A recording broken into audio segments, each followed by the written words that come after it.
Hey everyone, it's Christina. I am here with an update for how Whole30 went and to also give a quick update on our fertility and trying to conceive situation.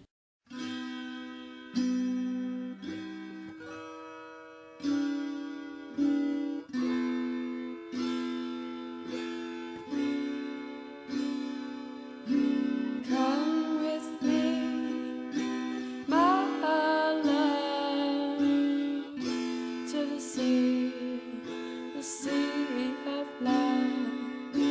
I wanna tell you how much I love you.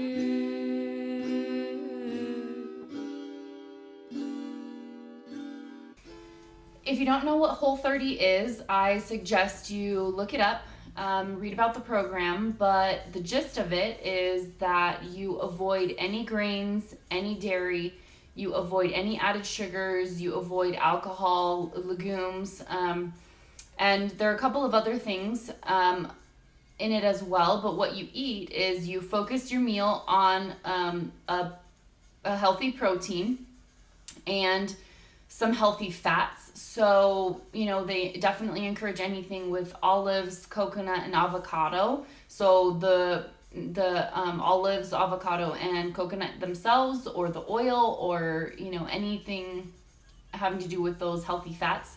Also, you fill the rest of your plate with vegetables, and then you can have an occasional serving of fruit. The fruit is the only sugar that you have throughout the whole thing.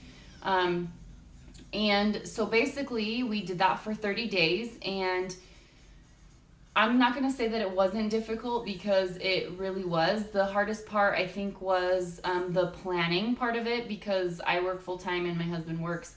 And I had to make sure that we had our breakfasts and lunch already planned and made so that we could take it to work with us. And that's a lot of work, especially for me. I'm not a very good planner, so it was a little bit difficult in that aspect. I felt like I was cooking all the time and it just kind of got overwhelming. But I did make it through the whole 30 days. Within the first 30 days, I definitely felt a lot less bloated, which is amazing because, I didn't even know that I felt bloated a lot of the time. But it was like a night and day difference, and I'm pretty sure that was from not having gluten and not having dairy. I'm pretty sure it's both, but it could have been one or the other. The other thing is that I had a major headache within the first 3 days. I'm pretty sure that it's from the sugar detox, but I had that headache, and it just goes to show how addicted I was to sugar, and that's not good at all. A couple of other things that I mentioned in my previous video, my coworker kept telling me how much better my face looked, that my acne had cleared up for the most part and just has a more healthy glow. And so that was definitely confidence boosting. Even at the dentist office, they mentioned it because they take a picture of their new patients. And I didn't really know that was going to happen, so I was like, oh, I should have put some makeup on. And I don't have any makeup on right now, and I feel fine. But the person at the office was like, oh no, you look great without makeup. I wish I could do that. And so that made me feel good too. A couple of other things I mentioned before. I'm sleeping better, which is really good. And then I have more energy. So I have been getting up every day during the week, of course, to work out before I start work. And I start work at 7:30. So I'm getting up at 5:45, 5:50 so that I can hurry up and get to work and do a workout before I start work. And they have showers there and everything. So it's pretty cool. But I have no problems. When my alarm goes off, I'm like, oh, I don't really want to get up, but I get up. I don't hit snooze 10 times like I normally do. And that is amazing. So, that is just in itself was pretty awesome. I feel a lot better about reading labels and knowing, what could potentially harm my body. And after Whole30, what you're supposed to do is reintroduce certain things into your diet. So it says that the first day you're supposed to introduce dairy, which I'm not doing because I want to stay away from dairy for the most part, forever, pretty much. Dairy is not good for you. And there's a lot of people who say, yes, you should have it, and no, you shouldn't. But that's just my personal choice that of course, I'm going to have some dairy sometimes. I have Girl Scout cookies in there that I'm not planning on eating just yet, but I know when I eat them, they have gluten in them, they have dairy, and that's okay for a once in a while thing. So the first day says to reintroduce dairy, which I'm not doing. Then for day 4, you reintroduce gluten containing products, which I'm not going to do either, at least in this reintroduction type thing. So day 7, it says to reintroduce non-gluten grains. That would be like quinoa, brown rice, things like that. Quinoa is not really a grain, but whatever. And so that's actually what I did today is I had some brown rice and I feel just fine, so that's good. I haven't figured out dinner yet, but I'll figure it out. And then the 10th day it says, which will be my day 4, so day 10 it says to reintroduce the legumes, which I don't know if I mentioned that before. I think in the beginning I did, that you avoid legumes. And so that I'm planning on doing on my day 4, which is like 3 days from now. So some results. Basically, I lost almost 7 pounds, which is good. I kind of thought it would be more, but at the same time, I mean, almost 7 pounds in 30 days is not bad at all. And I feel better, which is the biggest thing. I have what Whole30 calls non-scale victories, which are the things I just listed. And those are kind of more important, because I wasn't counting my calories. I was only working out kind of from the halfway point on. And so I think 7 pounds is fine. But my husband lost 17.4 pounds. And men always lose weight a lot easier. So, it wasn't really a surprise. But I was like, dang, really? Like 17.4 pounds he lost. So it just goes to show that it's good.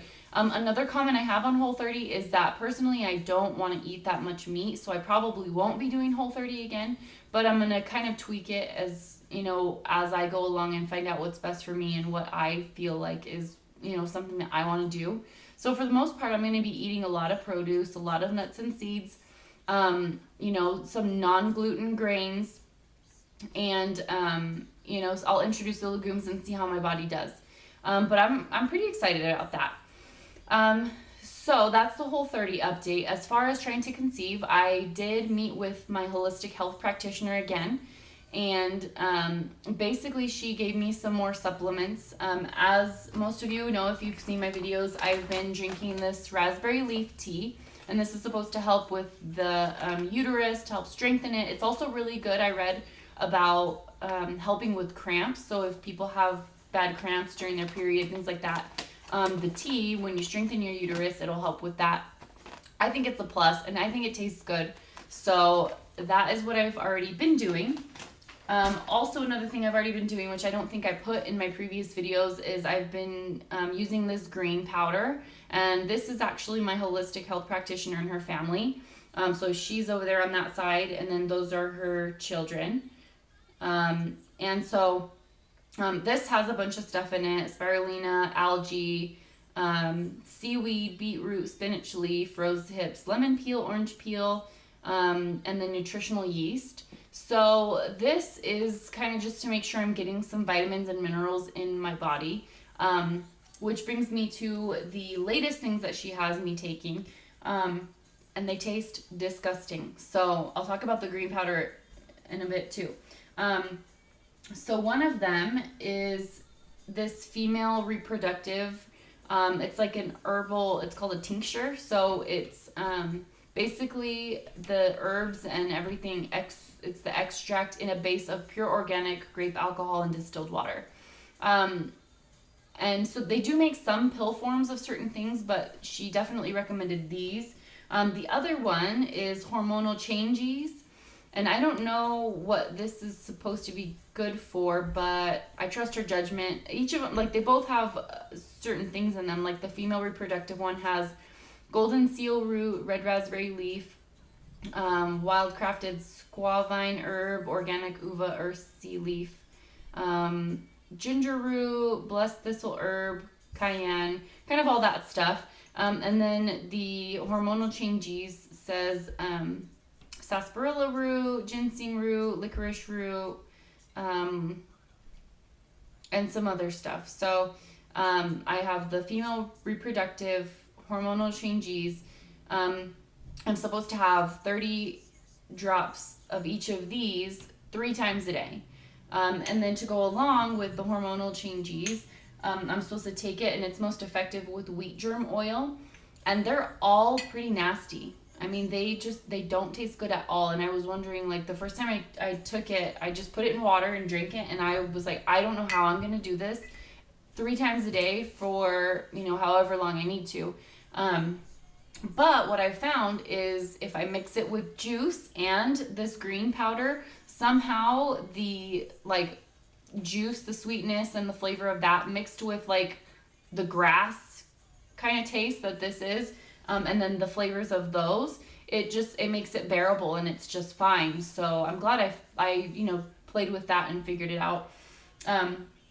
What she did say is that I should do these, the tea, the tinctures, and then, I should do that for about 3 months. So, a few months, and then go back and see, what my body says, and, do some more tests and stuff like that. So that's what I'll be doing the next few months. And also I had her take a look at the Garden of Life Kind Organics Prenatal Multivitamin. This is a whole food multivitamin, so nothing is synthetic in it. All the vitamins and everything come from food, whole food and organic food. So, especially with my MTHFR mutation, I can't have folic acid. I need folate. So this has actual folate, and it says 200%, and it has vitamin B12 as methylcobalamin. If you have the MTHFR mutation, you know that anything with methyl in the front of it is going to be helpful for your body. That's the form that you need, because our bodies can't process synthetic. And so that version, or that form of vitamin B12 is exactly what we need. So she checked that, and she said that it looks pretty good, but she also sells a brand of prenatal vitamins that she recommends.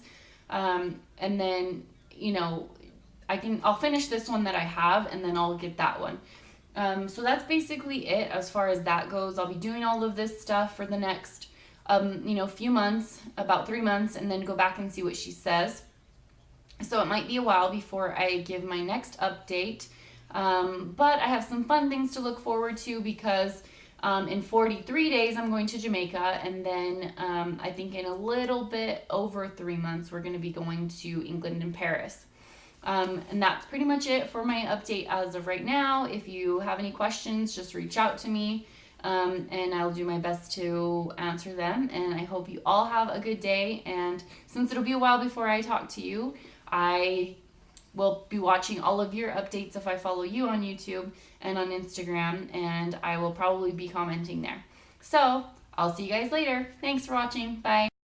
I can do it. I can do